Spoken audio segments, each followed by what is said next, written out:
আচ্ছা, সম্পর্কে কি আপনি জানেন যে কোনো সম্পর্ক আসলে আপনি কতটা ভালো কিংবা উভয়ে কতটা ভালো সেটার উপরে নয়, বরং নির্ভর করে গুরুত্বের উপর।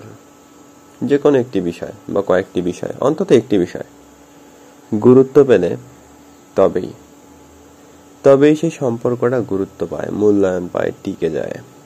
যদি একটাও গুরুত্ব না পান, আপনি যতই ভালো হন, যতই ধোয়া তুলসী পাতা হন, যেমনই হন, সেগুলো মাইনে রাখে না। আর মাইনে রাখে না বলে হারিয়ে যাবেন, চলে যাবে, ছেড়ে যাবে। তবে এই গুরুত্বহীনতা আসলে একদিনে তৈরি হয় না, বিভিন্ন কারণবশত তৈরি হয়। যখন হয়, হওয়ার আগে বোঝার চেষ্টা করিয়েন, মানার চেষ্টা করিয়েন যদি পারেন। অন্যথায় তো চলে গেল আর কি।